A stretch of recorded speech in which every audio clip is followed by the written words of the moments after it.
Hello, this is your host Todd Lewis of the President Fly Podcast. I'm joined by Keith Preston, Swithun, Dobson, and Terminal Philosophy to discuss the ongoing shenanigans in the Ukraine. So, around, I think it was 2018, the Minsk Agreement was signed, which sort of tamped down which brought in a ceasefire, which brought down a lot of the overt violence in the region. And people seem to think that, Ukraine was kind of quiet. That's certainly the impression that I got until, late this year. And we see, from the U.S. outlets, this sort of push that Russia is preparing to invade the Ukraine, to annex the Donbass and possibly more regions in order to forestall it from entering NATO. There was recently some negotiations between Blinken and Lavrov about what Russia and America would do with Ukraine. Russia wanted assurances that Ukraine would not be incorporated into NATO, and Blinken said that's not going to happen. We're not going to give you those assurances. And that's kind of an impasse for both parties.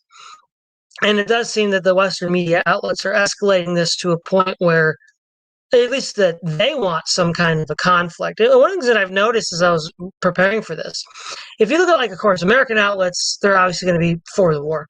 But all the European outlets are too. They have the BBC, the German program DW, and France 24. They're all ready to go. Don't give Putin an inch. Don't have another Munich. Or compare that to the war in Iraq, where the BBC and many European news outlets were skeptical of the U.S. motivations. All of a sudden, everybody all over the Western First World has got out the same message, which I find to be highly suspicious, given, again, how there was more discussion and dissent 20 years earlier with the war in Iraq. Now, we can look at a best case scenario, like both Putin and Biden are just saber rattling, and it's for domestic consumption because of troubles they have on the home front. And that would be sort of a best case interpretation of these events. And I think one thing you can say is, well, that might be true. That doesn't also mean that a crisis is off the table because, playing with matches, you may not intend to burn the house down, but you might actually still burn the house down.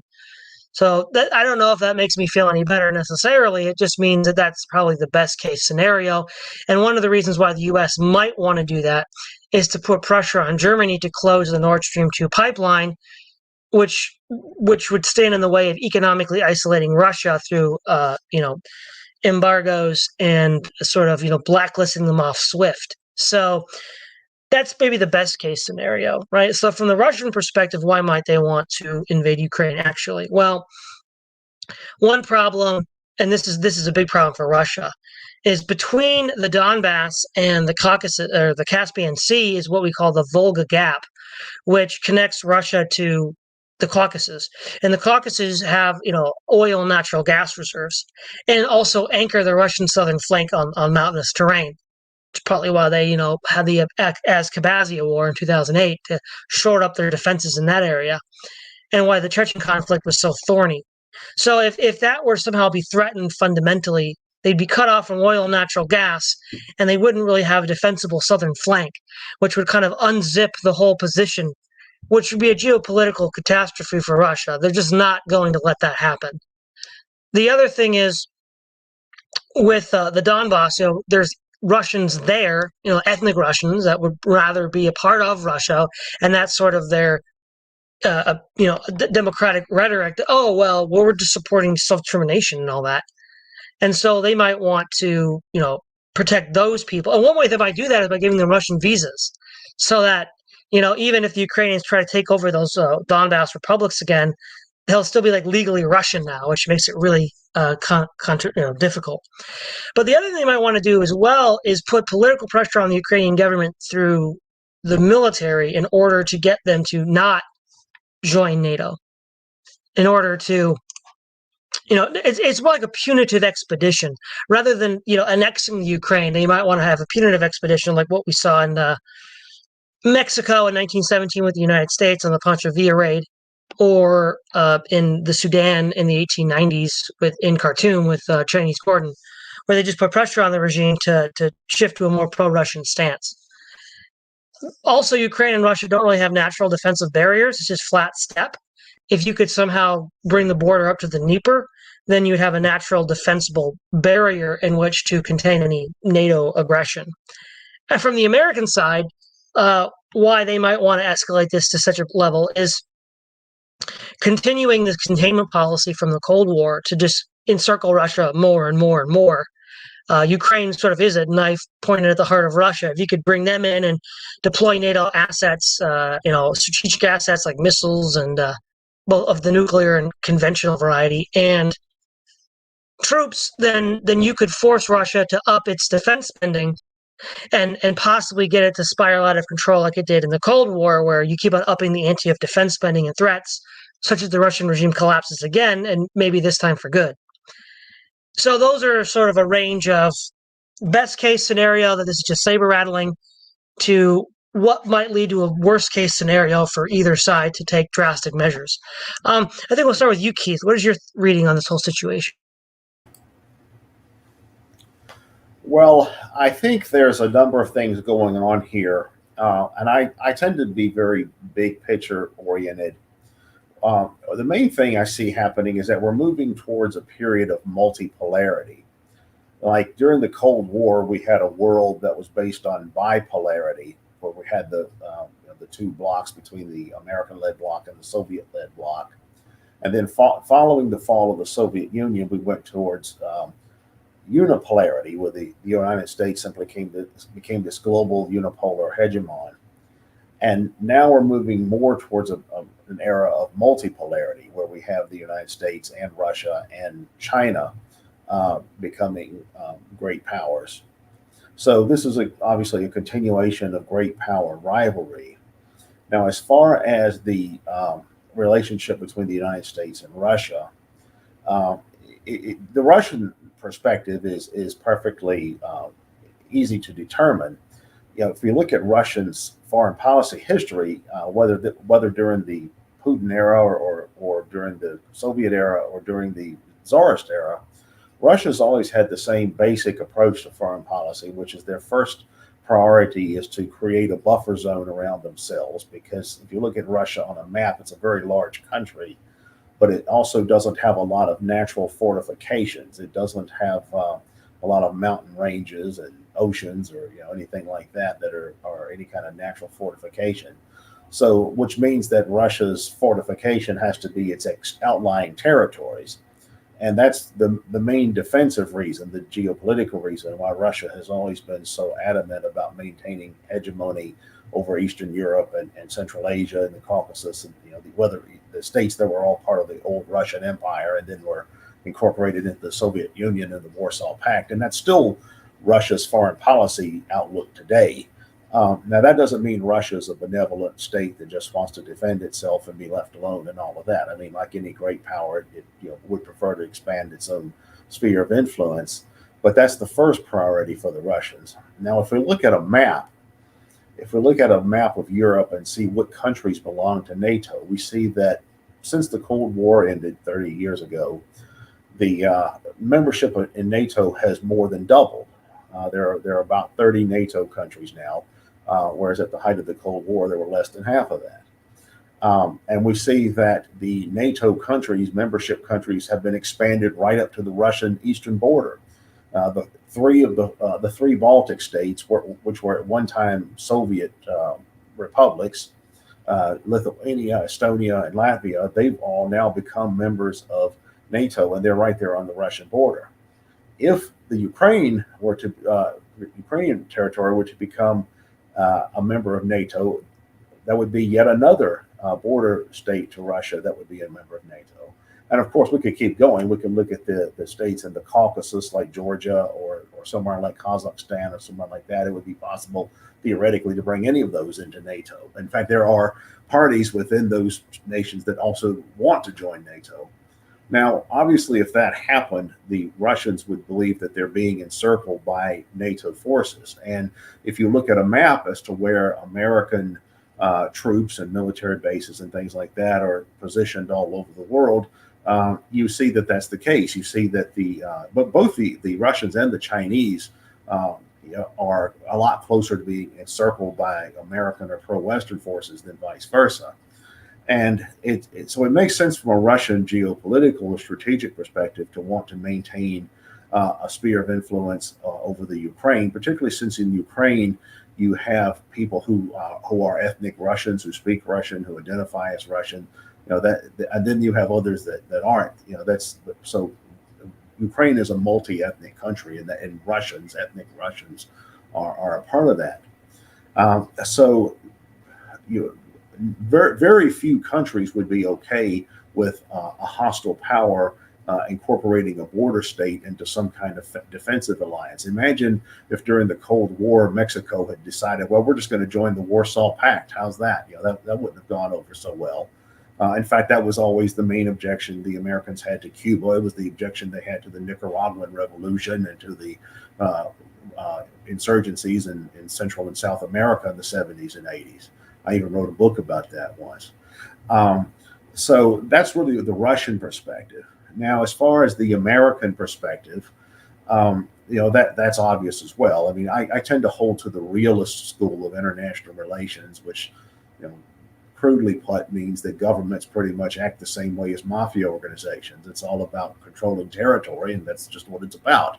And that's before you get to ideologies and individual personalities and stuff like that. Those matter too, but ultimately, states want power, and they want to maintain a greater level of power than their rivals. So, of course, the Americans want to constrain Russia, and they feel like the further they can extend NATO and the larger the number, they can make the NATO alliance and even extending the NATO alliance into the former Soviet republics. They feel that that's obviously in their own advantage from a geopolitical perspective. So the Russians aren't having that. So that's the geopolitical essence of all of this. The Americans want to rule the world, and the Russians, whether they would like to rule the world or not, that's not a realistic goal on their part. But they certainly want to maintain as large a sphere of influence as they can throughout Eastern Europe and Central Asia. Yes, Swithun. As to, I think Keith's analysis is pretty accurate, broadly speaking. One guy who's been going on about sort of provoking Russia unnecessarily for a long time is Peter Hitchens, who you may or may not have come across, a Daily Mail columnist, who says who goes on very particular about the expansion of NATO. It does seem to be an obvious objective to basically take what was the Warsaw Pact and NATO. And also, not only doing that, they've done, I can't remember exactly when it was, the NATO had done quite a lot of troop exercises and sort of quasi-militarization near the Russian border.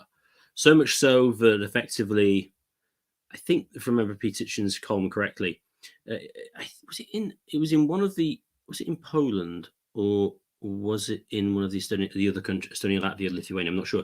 Either way, it was basically the same distance away from Moscow as Coventry is from London, which is pretty darn close. That's only like probably 100 or so miles. And so the response of the Russians seems reasonable in that sense. They don't have any particularly defensible borders. They're all a bit paranoid about being invaded. So, but given what's happened since 1990, I mean, that's kind of pretty clear that that's sort of the American goal. One of the questions is, why now? I do think that's probably a domestic reason more than anything else as to why strike now, why whip it all up at present. I think Biden's approval rating is down at 33%.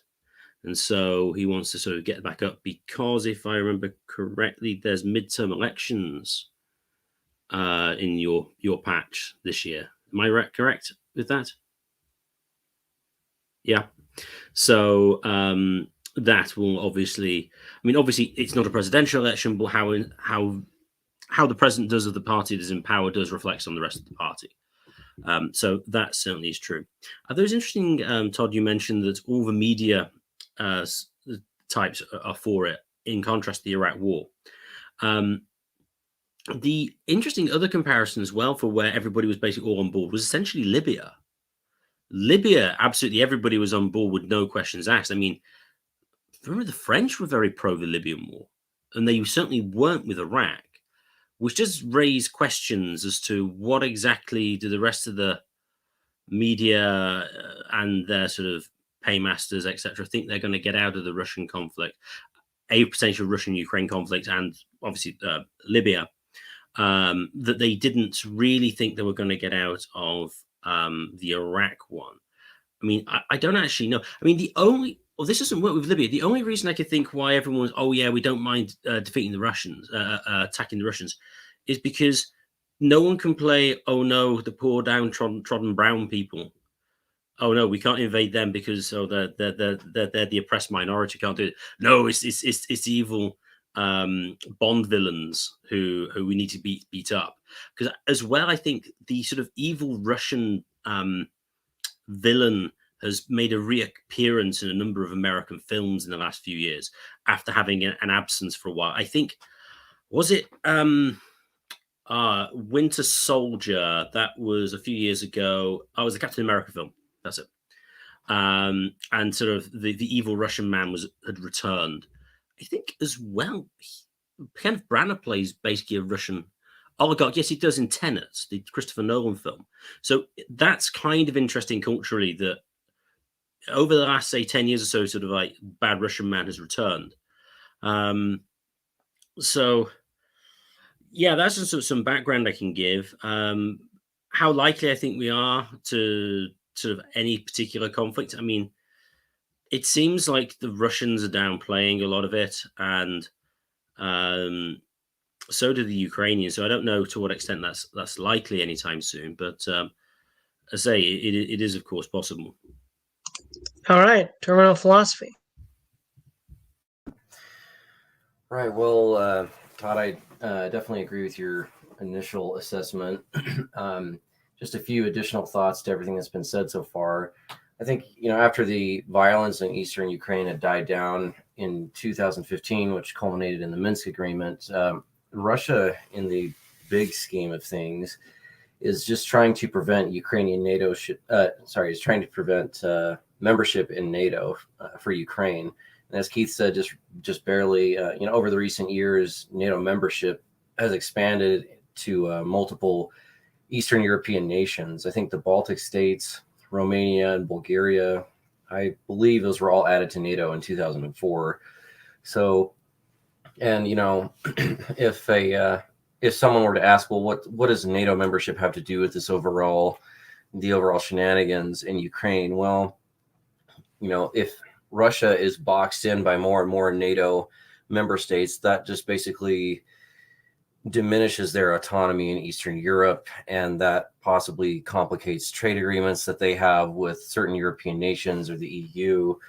So, and especially with nations to the south, like Georgia and Armenia, if nations like that were to theoretically join NATO, well then, that might, you run the risk, if you're Russia, that is, you run the risk of having enemies, set up, armies and, these strategic positions of missiles and non-nuclear, nuclear missiles, non-nuclear missiles in various flanks around your borders. So of course they don't want that. And I agree with Keith that, this is basically Vladimir Putin just drawing the line in the sand somewhere.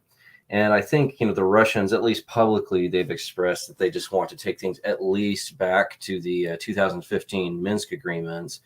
And, I would say somewhat controversially that, in terms of geopolitics, Putin, I think, has actually been good for Russia in the sense that he doesn't necessarily just kneel down to the West at every single demand that the West has ever made.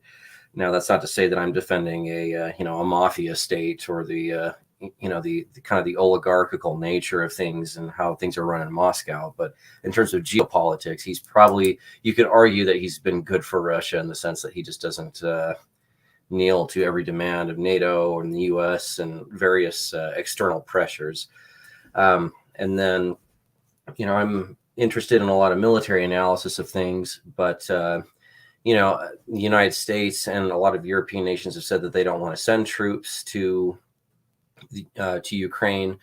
And so, if war were to happen, well, the Russians, being that this is part of the Northern European plain and that much of Ukraine is a steppe, much like Western Russia is, well, the Russians would just simply cream the Ukrainians because of just manpower and just a lot of technological capabilities. They outnumber them in armor to something like 4-1, and Russia wouldn't even necessarily have to delve into its reserves. Ukraine would have to mobilize most of its population, and the only natural barrier that the Ukrainians have to use against the Russians is basically the Dnieper River, which cuts through the middle of the country and then goes down into the Black Sea. And that's probably, if it were to come to that, which I still don't think it will, although things, it's hard to say, but I think the Russians arguably would halt probably at the Dnieper, as you said, Todd, because at least that is somewhat of a natural barrier between the Russians and the West. And much of Eastern Ukraine, as everyone here has mentioned, is ethnically Russian. Many people in Eastern Ukraine are more sympathetic to the Russian geopolitical situation than they are to Ukraine's. So I think that's about it. There's been a lot of, I've noticed that in a lot of mainstream media outlets, a lot of people seem to repeat that we've been sending the Ukrainians Javelin missiles, and that will exacerbate the conflict, or people like that or don't like that, or think that that's going to mean something against the Russian war machine if it were to, if things were to happen in Ukraine. And I don't know. I mean, I'm no military expert, but I can tell you that just because the U.S. and several other allies have sent in weapons and Javelin missiles to the Ukrainians, I think that's a drop in the bucket in terms of what would, the Russians could deal with that no problem. So, there's, of course, I forget his full channel name, but Binkov's Battle Maps or something like that. Oh, he's fun, yeah. Yeah, he had brought up a good point that weapons could be brought in from the West that don't require months of training, such as like radar, SAM sites, different types of missiles, maybe mobile artillery, that's either in the rocket variety or just the classic shell variety. But either way, the Russians will have no problem dealing with external, additional weapons being brought in from the West. And then I didn't find good information on this, and maybe someone can correct me on this, but there's been some speculation that the 101st Airborne and the 82nd Airborne would be sent into Bulgaria and or Romania if things, as a way of, like, I guess, a U.S. PR gesture. But I don't know what, an understrength U.S. 101st Airborne and 82nd Airborne would do against the Russians, the Russian army. I tried to find more information on that, more kind of the 11th hour here, but I didn't find anything concrete. But I was trying to find either the purpose of that or who had said that from the State Department. But I find that a little laughable and kind of peculiar. So I'll try and find a little more information on that. But that's kind of a bit of a military analysis too. And just the last thing to say is that the Ukrainian terrain entirely favors Russian military doctrine because of this flat terrain. It gives you the perfect opportunity for these like large flanking maneuvers on the division or corps level. And the Russians have a lot of artillery, more than most modern nations. And it's just basically repeated artillery bombardments and huge pincer movements with motorized and armored divisions, and it would just, everything plays to the Russians' favor if the war does in fact go hot. Well, the cynic in me says the obvious reason why you'd send airborne troops in is bait, because then you can say it's an Alamo situation. We got to save the boys over in the Ukraine. That's right. Bait. But an interesting question was asked earlier in the stream by the Untried Path. Do you think Russia has a geopolitical advantage? Now, you sort of already started hinting at this terminal philosophy, but if we look at if we look at this as a war that might break out, and whether it can be contained or not is another question. I think in the short term, Russia has a lot of advantages, and in the long term, the Western forces have a lot of advantages. So if we look at the short term, really in the last 10 years, the Russian army has been increasingly up-trained and up-equipped. So they released their Armata tank a few years ago, which is a top-of-the-line main battle tank. They've sort of begun phasing out conscripts as the main core of their army. They now have 2 to 3 year, basically, contracted soldiers, much like Western forces. And in many ways, Syria was kind of a testing ground for their new army when they were sent to shore up Assad. And they've become increasingly competent because a lot of the sophisticated modern weapon systems are just beyond the purview of any conscript. They're not going to be able to, run computers and drones and all this stuff. So these are not the Russians that were getting, beaten in Grozny in 1996. This is much better paid, much better funded, much better trained, and better motivated.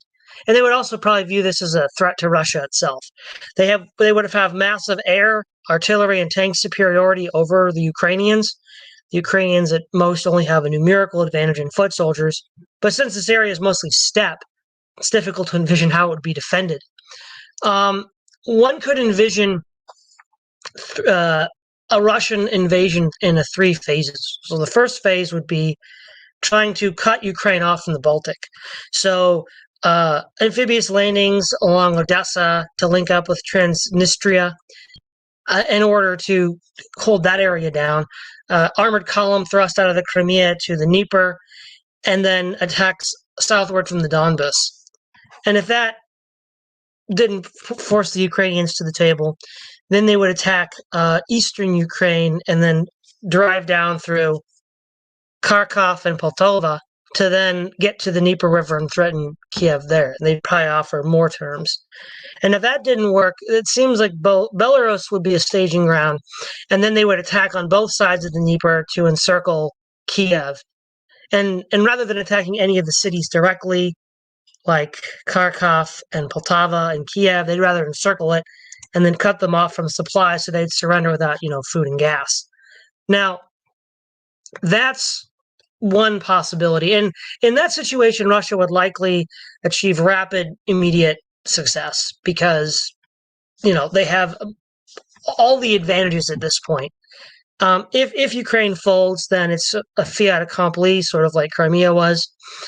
But if for whatever reason Ukraine doesn't fold and the United States doubles down, maybe using those airborne forces as bait, I think in the long run, Russia would have trouble because they wouldn't be able to have international exchange. It'd be embargoed just like Germany was in the 2 world wars.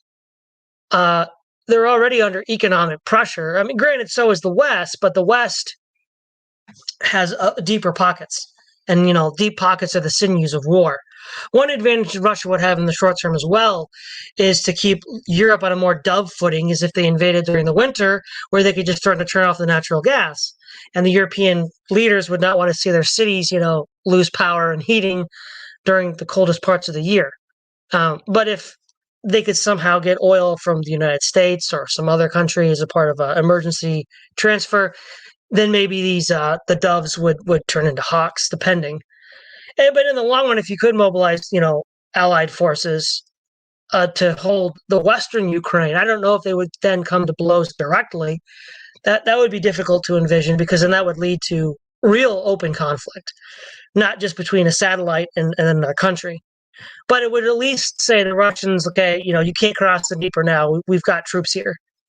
And, from there, it's difficult to see how it would go. If it becomes like a waiting game and more of an attrition, then I think Russia would lose in the long run. And then would they use nuclear weapons at that point? I mean, who knows? But I think, though, in the short term, Russia has the advantage strategically because, again, logistical bases are right nearby. It's a border country. NATO forces would have to, America would have to cross the Atlantic. Other NATO forces would have many hundreds of miles to cross to get to the Ukraine. Supply would be easy for the Russians. It's really literally their own backyard. So they would hold all the cards if it was limited to just Russia versus Ukraine. But if the NATO forces get brought in and pressure can be applied to Russia globally, then I think Russia's in a much more precarious position. What are your thoughts on that sort of plan or game plan, Keith? Well, when it comes to actual military strategy, the Russians, I think, have the upper hand in the sense that all they have to do is not lose. They don't really have to win. The Americans are more in a position where they would have to actually win. If the Russians send troops into Ukraine and the Americans say, well, you have to leave, and the Russians say, well, sorry, we're not going to do that, what are the Americans going to do about it? Are they going to invade Ukraine and forcibly expel the Russians? Are they going to try to do something like what they did when Iraq invaded Kuwait? That would be the only choice that the Americans had. I mean, if the Russians really stood their ground, if the Russians really stood their ground and said, no, we're here to stay, the Americans would really be in a situation where, okay, they can actually go to war with Russia literally, or they would have to retreat. So that's really the position the Americans would be in.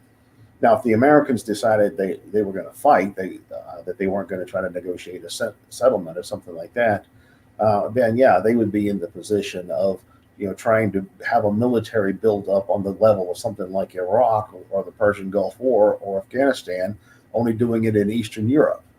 I'm not so sure that the European allies would be happy with that.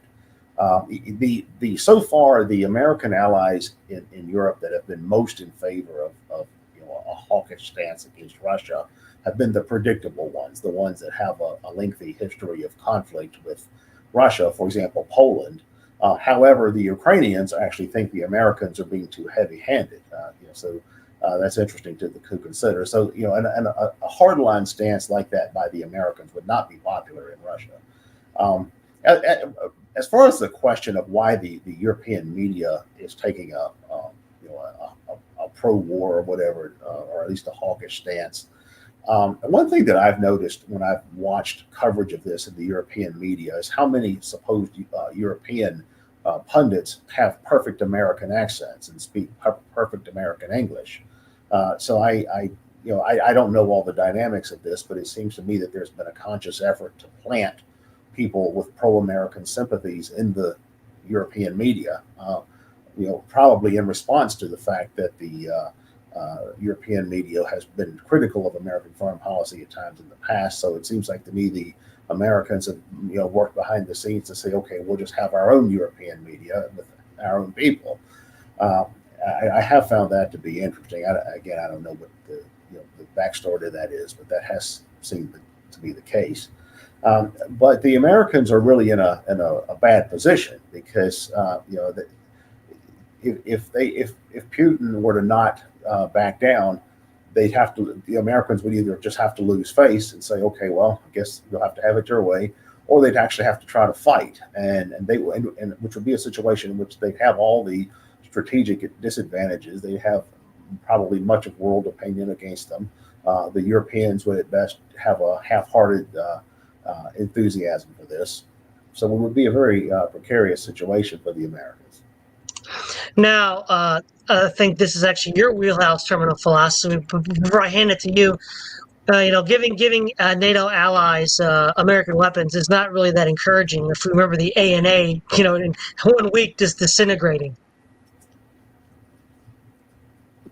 Right. Yeah. Typically, when you have two belligerents in a conflict and one of them is being supported by past old enemies, sometimes that doesn't bode very well for for either side, and that tends to lead the things in the direction of war. However, yeah, I still think that overall, looking at this in a big military picture, and you summarized it well with of course, if it does turn into a land war, you'd basically have an attack from which is now the Russian Crimea region, and then from the Donbass, you'd have an eastern armored push all the way to the Dnieper, and then presumably Belarus, has talked to, they are basically they're still a Russian ally, despite there's some trouble. There's some internal problems in Belarus at the moment with things like, there's been attempts, there's been shenanigans, obviously, with the journalists and there's been a lot of politicking there that's made things difficult just for the Belarusian people. But in general, they are an ally to Putin. And if enough pressure were applied, Belarus would maybe not, they would basically just offer their territory as some type of a staging ground, as you mentioned earlier. So there'd be kind of like a two-pronged attack, depending on Belarus's territorial involvement. But as far as I'm aware, the weapons that have been sent in are, the United States has spent like $2.5 billion, and that's been spread out presumably amongst mostly into the Ukrainian army. And that's in the form of Javelin missiles, that's in the form of ammunition. A lot of the although a lot of the Ukrainians use AK-74s and 47s, there's a lot of NATO 223 and 5.56 weapon platforms being used there as well. Lots of SAW guns have been sent over, and again, these are from the United States and Great Britain. Britain has also expressed sending in weapons, but it's tough to imagine. And as you mentioned too, the introduction of the T-14 Armada, which is the new main battle tank of Russia. Interestingly enough, there is a Armada tank factory in Ukraine, but that's owned by the private manufacturer for the Armadas, and those are sent out to international customer nations, I should say. And many of them were built in Ukraine and sent to Russia because they were purchased by Russia. And several others have been sent to, I think, a handful were sent to some of the Baltic states, a small handful, and I mean a very, very small handful, are sent to Poland. I think, again, a very, very small handful were sent to either Serbia or Bosnia.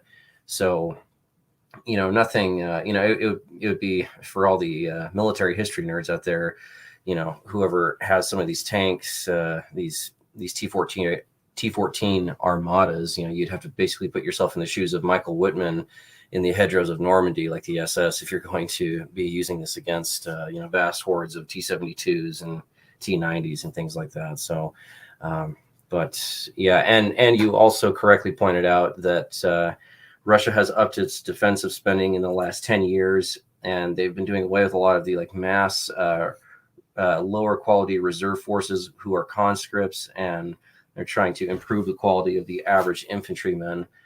And they've spent a lot of money on night optics for approximately 200,000 active duty soldiers.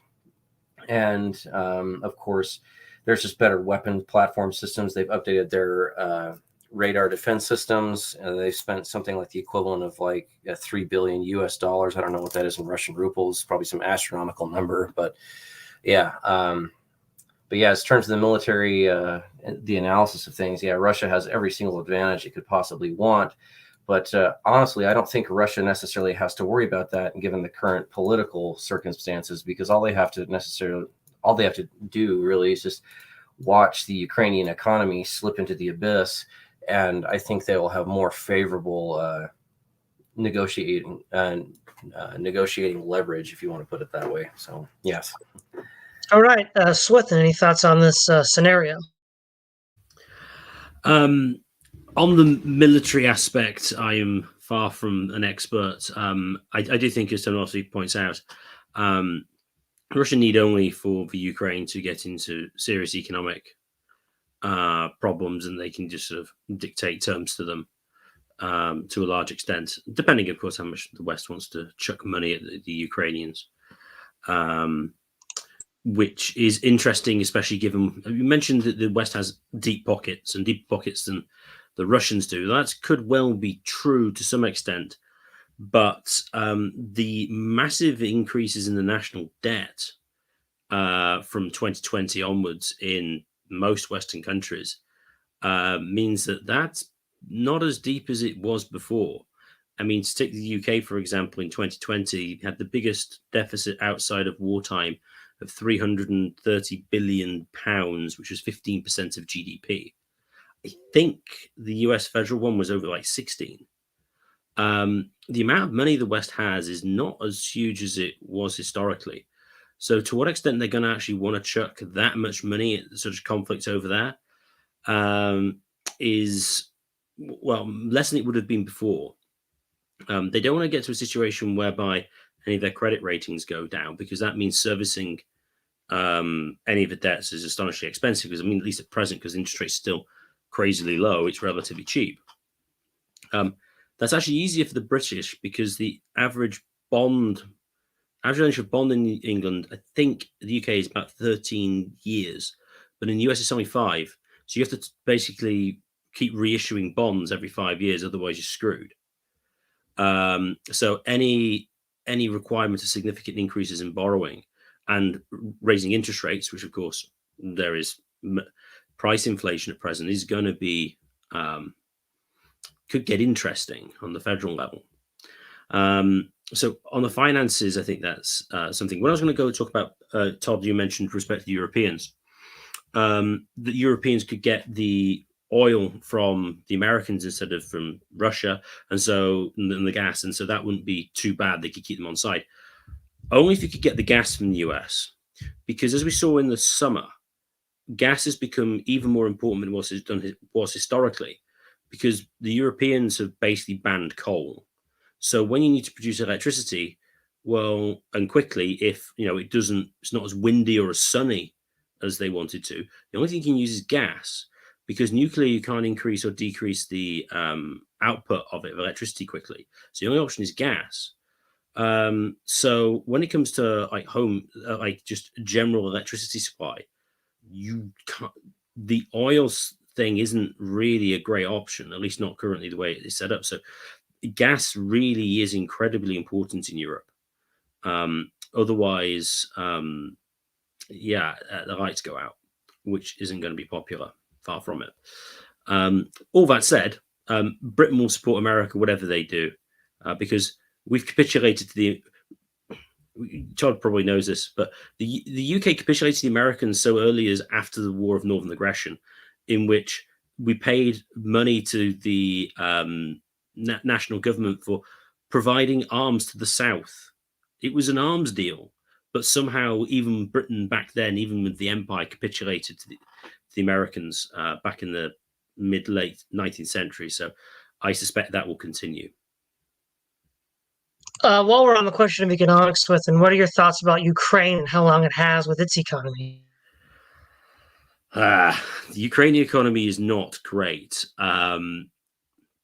It's interesting with the banking sector. I teach a number of Ukrainians, and nobody trusts the banking system at all in Ukraine. This was a number of years ago. They said everybody just keeps money in cash because they simply have no trust in the banking system at all. Now, that is, of course, a problem economically speaking, because you can't get resources from people who kind of just want to save it and don't really have any ideas to use it. Just get to entrepreneurs. So if you've got a screwed up banking system, you're not going to. Also, the I forget what the Ukrainian currency is called. But over a number of years, the Ukrainian currency has severely lost value. And so the imported, the hryvnia, has lost value significantly. So they're going to have a problem importing a lot of stuff. It's because it's, so if you take the dates, the hryvnia relative to the pound was historically not too bad until 2008. Then it drops a lot and then collapses in the war in 2014, and then basically stays the same and is going down. So to the extent that they need sort of pharmaceuticals or any other developed imports, that's going to be a problem. One of the major exports, for instance, you mentioned steppe, the major export really of the Ukraine is wheat. That's not something you expect of a particularly developed economy. So, and also all the intelligent Ukrainians leave.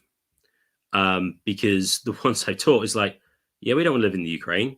We're all leaving. So long-term prognosis for the Ukrainian economy is not good. All right. Well, Keith, I'll start with you. We'll give you the first final statement. Well, I suppose my main perception of this situation is that it's certainly an extraordinarily dangerous situation, because at no point in the Cold War did the United States ever try to directly provoke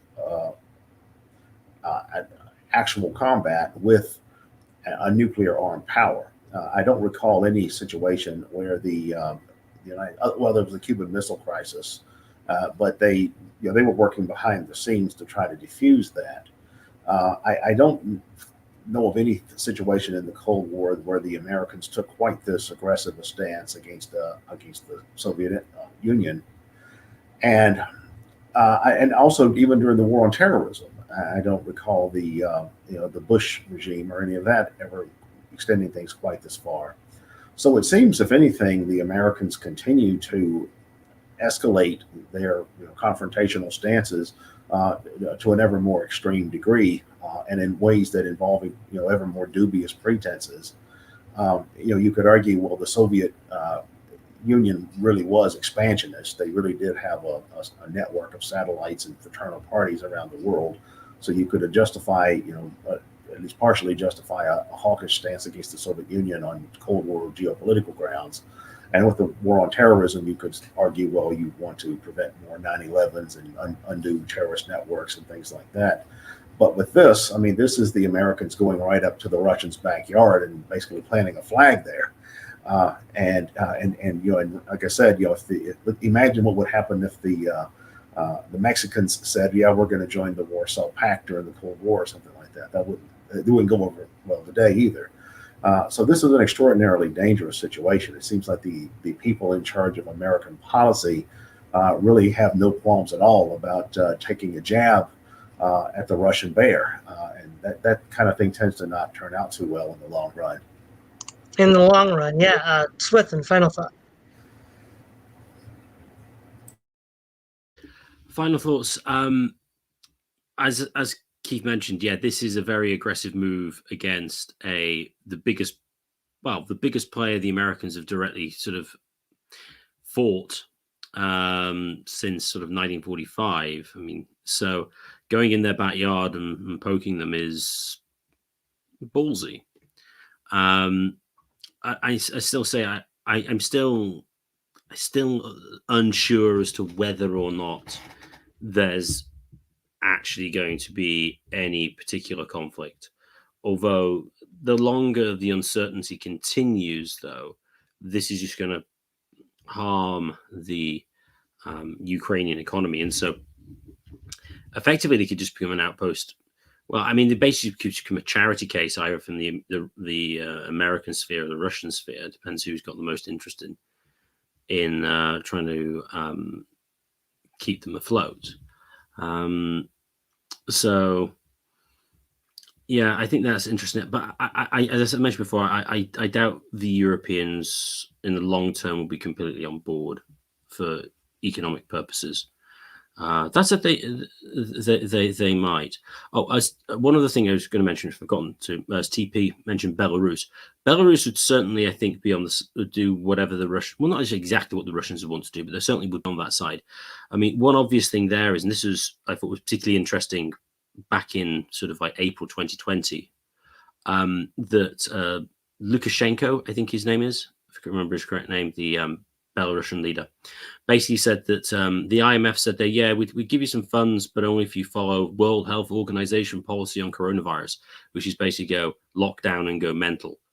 And Lukashenko said, no, we're not. And basically consider it bribery from effectively the Americans. So the Belarusians are certainly